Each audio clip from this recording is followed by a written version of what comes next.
Hello everyone, welcome to our channel Education Hotspot. So this is a new series of class 12 sociology. देखिए class 12 sociology के लिए बहुत सारा content channel पे already available है, जिसमें मैंने नोट्स के थ्रू प्रॉपर सोशोलॉजी आपको पढ़ाई हुई है। एनसीईआरटी मैंने कवरेज जो है वो आप लोगों के साथ की हुई है, बट यहाँ पे इस प्लेलिस्ट में मैं आप लोगों के साथ जितने भी चैप्टर हैं बुक में उनके बॉक्सेस के बारे में डिटेल में बात करने वाली हूँ। हमें पता है कि देखिए चैप्टर तो इम्पॉर्टेंट है ही, वो तो मैंने ऑलरेडी कवर करे हुए हैं, आप वहाँ देख सकते हैं, कोई डाउट है तो पूछ सकते हैं। बट यहाँ पे जो बॉक्स होते हैं बुक में आपके, उनमें भी बहुत सारे important facts, information and concept छुपे होते हैं। So it is important for us to cover that also. हमारे लिए वो बॉक्सेस कवर करना भी काफ़ी ज़्यादा इंपॉर्टेंट हो जाता है। सो यहाँ पे मैं चैप्टर वाइज सारे बॉक्सेस कवर करूँगी। आई विल ट्राई एक वीडियो में एक पूरा चैप्टर हम लोग कवर कर लें बॉक्सेस का, सो दैट जब आप रिवाइज कर रहे हो तो ये 15-20 मिनट की वीडियो से आपके बॉक्सेस जितने भी हैं और कंसेप्ट जो भी हैं उस बॉक्सेस में वो रिवाइज हो जाएँ। देखिए पूरे चैप्टर की बात नहीं करूँगी, बिकॉज अल्टीमेटली फिर लेंथ बढ़ जाएगी और चीज़ें हम लोग कवर नहीं कर पाएंगे। देखिए यहाँ पे ये बॉक्स नहीं है, बट यहाँ पे कुछ इन्फॉर्मेशन है, एक न्यूज़पेपर का आर्टिकल आपको दिया हुआ है। एंड यहाँ पे देखो इंग्लिश के कुछ वर्ड की स्पेलिंग गलत लिख के रखी, मतलब मेंशन करा हुआ है और मार्क करा हुआ है। तो यहाँ पे क्या हुआ था, हम देख रहे थे कि लो कास्ट के लोगों को भी ब्रिटिशर ने क्या कर दिया था, इंग्लिश जो है वो पढ़ानी स्टार्ट कर दी थी, बिकॉज उन्हें आपकी कास्ट सिस्टम से मतलब नहीं था। व्हाट दे वांट इज़ कि उन्हें एजुकेटेड लोग चाहिए जो उनके सिस्टम को समझ पाएँ और उनके लिए वर्क कर पाएँ। तो पीपल स्टार्टिंग एक्सेप्टिंग दैट, और उसे एक्सेप्ट करके लोग भी अपनी कास्ट सिस्टम से और इस डिस्क्रिमिनेशन से बाहर आने के लिए people are working for that. वो शिफ्ट की बात लोग कर रहे थे, स्ट्रक्चरल शिफ्ट की। अब यहाँ क्या लिखा हुआ है वर्चुअली इंग्लिश में, housewife and college student who know English take up plum assignment as online sector in BPO. ये देखो नॉर्मल आज की बात कर रहा है, ये 2006 की बात है, ये उस टाइम की बात नहीं है इंडिपेंडेंस वाली। के जेशी ने लिखा कि जो हाउसवाइफ है या कॉलेज स्टूडेंट है जिनको इंग्लिश आती है, वो भी कुछ असाइनमेंट, जैसे आज देखते हो वर्क फ्रॉम होम कर सकते हैं हम लोग, साइड में काम कर रहे हो, पार्ट टाइम वर्क कर रहे हो, you are studying and you are doing some work from your home, आप इंग्लिश जानते हो, आप नॉर्मल थोड़ा सा टाइम दे के काम कर पा रहे हो, तो यही चीज़ है। The only unfamiliar thing is the setting. Computer screen turn blackboards and housewife take over as teachers to evaluate English essay written by non-English speaking student in Asia. ठीक है, तो मतलब यू आर इवेल्युएटिंग, मतलब अगर आपको पता है तो इवेल्युएशन वर्क कर रहे हो, ये सब करो, तो how the things are changing, language ने कितना बेनिफिट कर दिया है, वो सब चीज़ों के बारे में यहाँ पे बात की गई है। All at the click of the mouse, एक माउस की क्लिक से, मतलब कैसे टेक्नोलॉजी हेल्प कर रही है आपकी, ये बताया जा रहा है। और आज की डेट में तो और भी एडवांस हो चुका है, ये 2006 की बात है। Now we are in 2023 and I think ये बिल्कुल ही मेरी स्टुपिडिटी होगी अगर मैं टेक्नोलॉजी के बारे में आपको बताऊं। You guys know it very well, आप बहुत कुछ जानते हो टेक्नोलॉजी के बारे में, तो ये उसी के बारे में चीज़ें बताई गई हैं। ऑनलाइन एजुकेशन एक न्यू वेव बन गया है बीपीओ सेगमेंट में, जो काफ़ी ज़्यादा जो है, मतलब जो लोग अर्न करना चाहते हैं यहाँ से, आपको क्या चाहिए, flair of English, creative skills, basic computer knowledge, ये सब नॉलेज चाहिए, and then you can excel in this field. तभी तो हम देखते हैं, देखो आज की डेट में एडटेक वाले चल रहे हैं, इतने ज़्यादा जो पॉपुलराइज हो गए हैं, तो इन्होंने सही टाइम पे सही स्ट्रैटेजी के साथ चीज़ें स्टार्ट कर दी। That's why things are working for that them, एक फेवर पोजीशन में चीज़ें वर्क कर रही हैं। तो यही चीज़ बताई गई है यहाँ पे। आगे देखते हैं, बॉक्स 1.1 पे आ रही हूँ मैं सीधा, चैप्टर अभी हम लोग नहीं पढ़ रहे हैं, हमारा काम सीधा बॉक्स पढ़ना है। यहाँ पे बॉक्स में बताया गया है forest policy in the colonial period. मैं पढ़ती हूँ ये, उससे पहले मैं आपको बता देती हूँ। देखो क्या था कि नॉर्थ ईस्ट इंडिया में ना लोग काम कर, पॉपुलेशन बहुत ज़्यादा नहीं थी, तो there are very less population, तो काम कौन करेगा वहाँ पे, वर्कर चाहिए। अब आपको वर्कर चाहिए, तो आपने क्या करना स्टार्ट करा, जो extra populace part of your country थे, लाइक यूपी बिहार वाले पार्ट से आप लोगों को लेबर के फॉर्म में कॉन्ट्रैक्ट साइन करा के ले जाते थे। मतलब उनके फादर की ज़मीन जो थी आपके पास थी, zamindari system and all the system वो गोइंग ऑन, आपने उनको डेप्ट दिया, वो लोग चुका नहीं पाए, आपने उनकी ज़मीन अपने पास रख ली, और उसके रिटर्न में आपने बोला कि अब आपको अपने घर से लोगों को वर्क करने के लिए बाहर नॉर्थ ईस्ट में भेजना पड़ेगा, and they can not come. आज की डेट में आप बाहर रहोगे तो आप अपने पेरेंट्स के साथ you can text, you can video call, you can call, बहुत सारे ऑप्शन है, बट उनके पास वापस जाने का कोई ऑप्शन ही नहीं था। कॉन्टैक्ट तो छोड़ो, दे आर नॉट अलाउड, कुछ सालों के लिए गए हैं तो वो उन सालों में वापस अपने घर भी नहीं आ सकते हैं। ठीक है, अब देखते हैं क्या बोला जा रहा है। The advent of railways in Bengal, जो बंगाल में रेलवे आ गई तो उससे एक टर्निंग पॉइंट आया, जिससे हमने देखा कि असम की फॉरेस्ट पॉलिसी भी बदल गई। असम उस समय पे बंगाल प्रोविंस का ही पार्ट हुआ करता था, अलग से पार्ट नहीं था। ठीक है, from one of the laissez-faire into one active intervention. Laissez-faire मतलब फ्रीडम है, आपको लिबरल चीज़ें चल रही हैं, लेकिन अब यहाँ पे भी इंटरवेंशन चालू हो गया। The demand for railway sleepers transform the forest in Assam, वहाँ पे फॉरेस्ट बदल गए चीज़ों में। ठीक है, 7 सिस्टर स्टेट सारे इंक्लूडेड हैं इसमें। From an unproductive wilderness into a lucrative source of revenue for the colonial administration, कि अब यहाँ से हम लोग अच्छा कमा सकते हैं, अर्न कर सकते हैं। 1861 से 1878 के बीच में an area of approximately 269 square miles had been constituted, उसको रिजर्व कर दिया गया फॉरेस्ट के लिए। 1894 तक एरिया जो था वो बढ़ के इतना हो गया, and by the end of the 19th century forest department के पास इतना स्क्वायर माइल्स का एरिया जो था वो पहुंच गया था, जो कि प्रोविंस के 42.2% एरिया कॉन्स्टिट्यूट करता था, ठीक है, जिसमें से काफ़ी हद तक एरिया फॉरेस्ट के लिए रिजर्व था। तो large areas of these forest are located in hill areas, पहाड़ी इलाकों में था, जो ट्राइबल कम्युनिटी ऑक्यूपाई कर रही थी, जहाँ पे ट्राइबल लोग थे। अब आप उनकी कम्युनिटी में जाओगे तो भैया वो जवाब देंगे।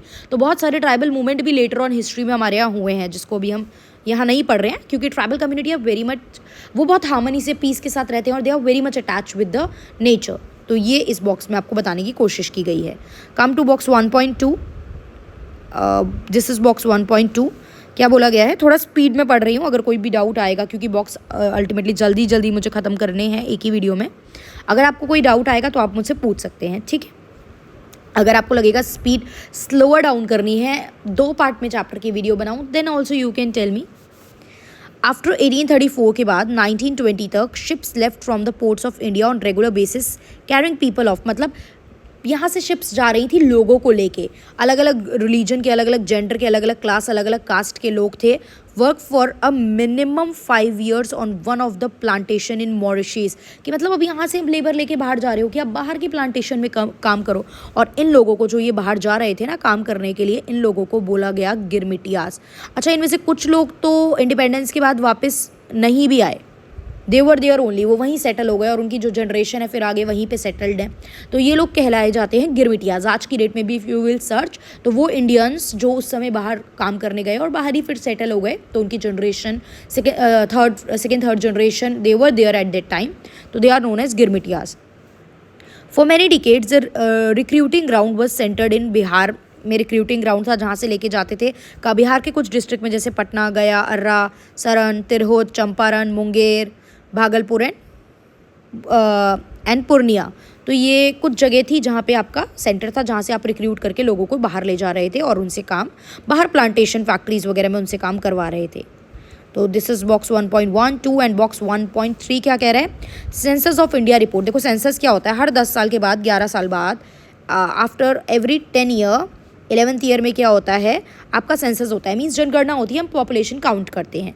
तो यहाँ पे सेंसस ऑफ इंडिया रिपोर्ट 1911 क्या बोल रहा है, the extensive importation of cheap European price good, मतलब जो सस्ते यूरोपियन गुड होते हैं, आपने उन्हें इम्पोर्ट करा, आप अपने यहाँ लेके आए, and utensil, and the establishment of India in itself of numerous factories of the western type. India में भी वेस्टर्न टाइप की काफ़ी फैक्ट्रीज ओपन होने लगी।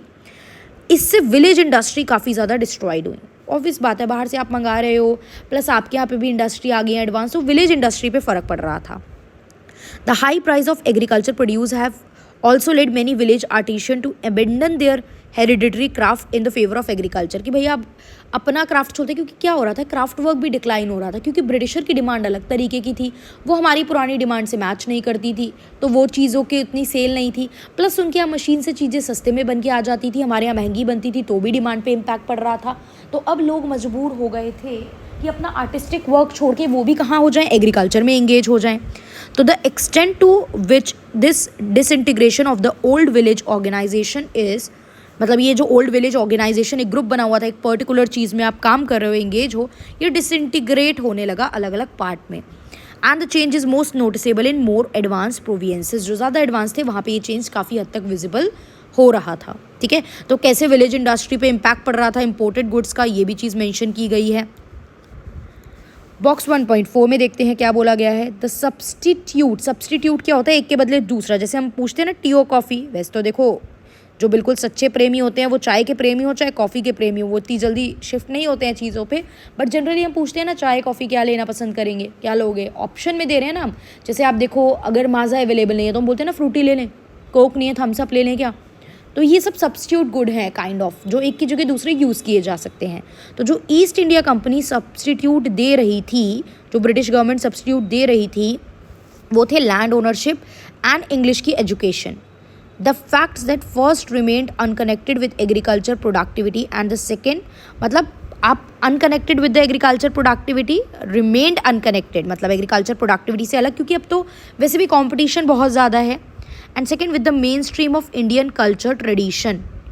Employ show that the alternative were not sufficient in the sense they could not create any genuine middle class. मतलब middle class का कोई emergence हो नहीं रहा था, या तो बिल्कुल लो क्लास हो रही थी या अपर क्लास थी. ठीक है, हमें पता है कि जो ज़मींदार थे वो भी पैरासाइट बन गए थे. वो बिल्कुल क्या थे, बिल्कुल लैंड को पूरी तरीके से खाते जा रहे थे, एक तरीके से देखा जाए तो ज़मींदार. क्लियर. तो ये 1.4 बॉक्स था. अच्छा, बॉक्सेस जो हैं ये साइड में जो कहानी आपको एक्सप्लेन की गई है पूरे चैप्टर में, उसी के बारे में कुछ कुछ एक्सट्रैक्ट आपके बॉक्सेस में मेंशन है. तो चैप्टर की प्लीज़ वीडियो देख लीजिए, उसके बाद बॉक्सेस पढ़िए, तो आई थिंक कोई डाउट रहेगा ही नहीं. Model of the south Asian colonial city. European town had spacious bungalow. इनका कैसा स्ट्रक्चर होता था? बंगले होते थे, स्पेस होती थी काफ़ी, अपार्टमेंट हाउसेस थे, प्लांट स्ट्रीट थी, दोनों साइड पे जो स्ट्रीट रहेंगी उनके दोनों साइड ट्रीज़ रहेंगे. आफ्टरनून इवनिंग मीटिंग के लिए कुछ क्लब्स बना दिए जाएंगे जहाँ गेट टुगेदर हो सके. ओपन स्पेस जो थी वो रिजर्व थी. वेस्टर्न रिक्रिएशनल फैसिलिटीज़ के लिए कभी कभी कुछ एक्टिविटीज़ करनी है, जैसे फंक्शंस वगैरह कुछ भी करने हैं उनके लिए, जैसे उनको अगर कोई स्पोर्ट्स है, गोल्फ कोर्सेज वगैरह, सॉसर, क्रिकेट, इनके लिए रिजर्व थी.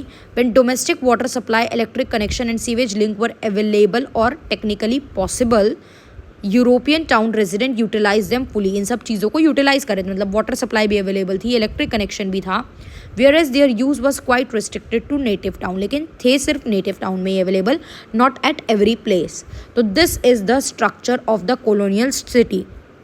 पूछा जा सकता है mention the structure of the colonial city. तो ये सारे फीचर्स थे कॉलोनियल सिटी में, कैसे घर होते थे, कैसी गलियाँ होती थी, रिक्रिएशन के लिए कुछ एक्टिविटीज़ थी, तो वो क्या थी. सो ये चीज़ रहेगी. Then we have box 1.6. How were labours recruited. Labours को आप काम कैसे दे रहे हो? अभी स्टार्टिंग में मैंने बताया ना, कॉन्ट्रैक्ट बांध के ले जाते थे, प्लस जो ज़्यादा पॉपुलस जगह है वहाँ से आप ले जा रहे हो. तो देखते हैं असम वगैरह की साइड जो टी इंडस्ट्री थी वहाँ पे काम करने के लिए. तो टी इंडस्ट्री जो थी वो इंडिया में 1851 में आई. Most of the tea garden were situated in Assam में थे. मतलब जितने भी मैक्सिमम अगर मैं देखूँ तो टी गार्डन कहाँ पे थे? असम में थे. Just give me some time.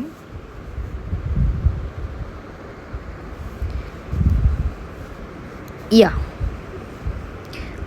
In 1903, industry employed 4,79,000 permanent and 93,000 temporary employees. मतलब इतने ज़्यादा वर्कर्स की वहाँ पे रिक्वायरमेंट थी, इतने एम्प्लॉयज़ की रिक्वायरमेंट वहाँ पे थी उस पर्टिकुलर समय पे. सिंस असम वॉज, देखो असम में पॉपुलेशन बहुत कम थी और वहाँ पे जो थे हैबिटेंट बहुत ज़्यादा लोग नहीं थे, क्योंकि पहाड़ी इलाके पे लोग नहीं रहते थे ज़्यादा.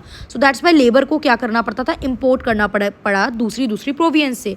But to bring thousand of people every year from there far off homes into strange land, अनजान जगह पे इतने मतलब हर साल लोगों को लेके आना, तो उससे थोड़ा सा अनहेल्दी क्लाइमेट एंड जो था काफ़ी ज़्यादा इम्पैक्ट पड़ रहा था लोगों पे. अब ऐसे जैसे बोलते हैं ना, हम हवा पानी बदल रहा है तो बीमार पड़ रहे हैं लोग, ये सब चीज़ें थी.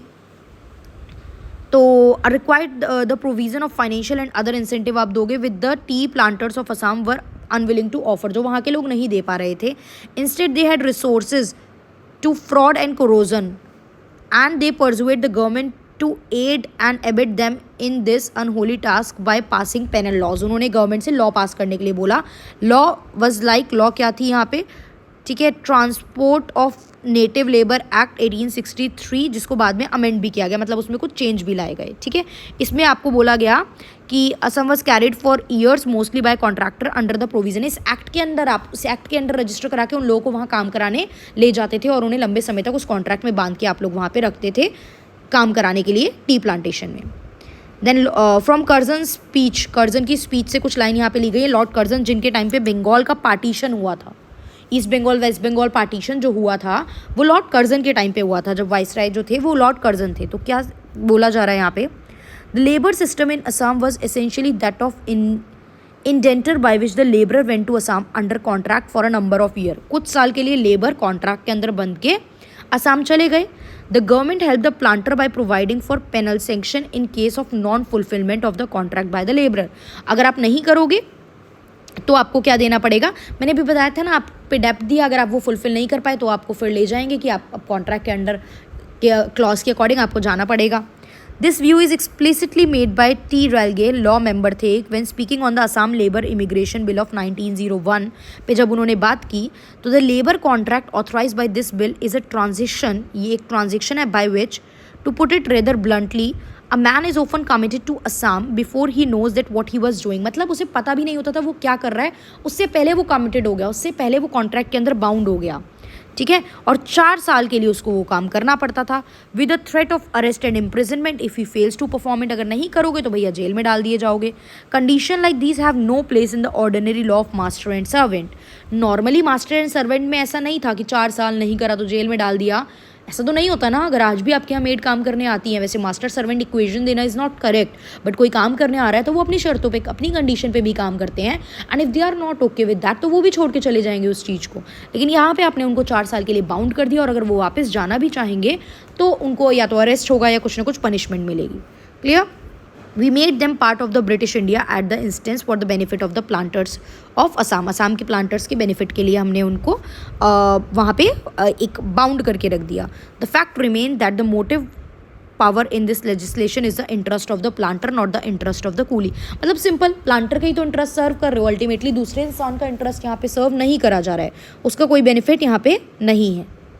क्लियर? अब आप ट्राई कर सकते हो, देखो 1.6 एंड 7 पढ़ा, उसके बेसिस पे यू कैन ट्राई कि आप ये क्वेश्चन पढ़ो और अपने माइंड में कहीं लिख लो या तो 2-4 पॉइंट इनके बारे में, and try to write down the answer of these 3 things. And अगर आप लिखोगे तो आप मुझे उसके बाद इंस्टाग्राम पे इमेज भेज सकते हो। I will try to like अगर कुछ उसमें चेंजेस होंगे या कुछ अच्छा ख़राब जो भी लिखा होगा आपने, आई विल ट्राई टू ख़राब किया मतलब कुछ कमी होगी तो I will try to mention you that, आप मुझे इंस्टाग्राम पे भेज सकते हो।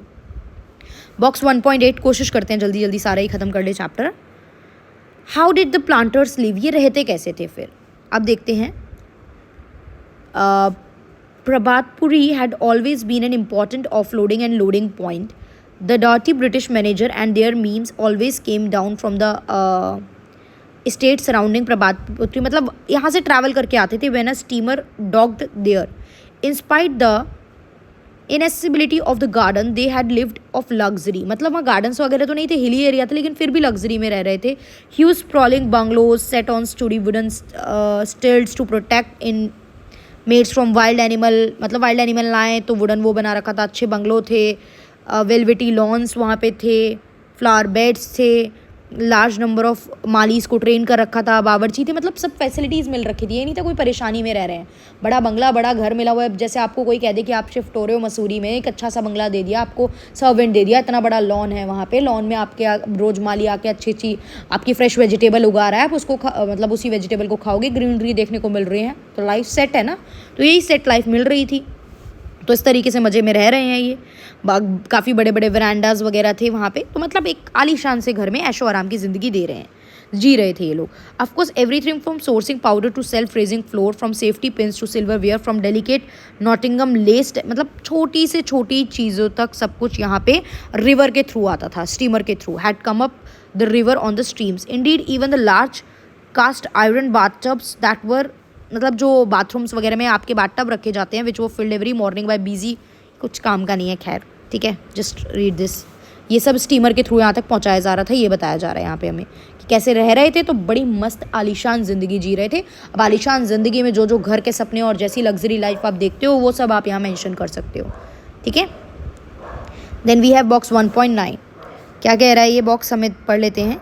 Nearly a decade before the country independence in 1938, independence से 10 साल पहले की बात है, 1938 में प्लानिंग कमेटी बनाई गई जिसके चेयरमैन थे जवाहरलाल नेहरू। याद रखना, who was the chairman of national planning committee? Jawaharlal Nehru. कब सेटअप की गई? 1938 में।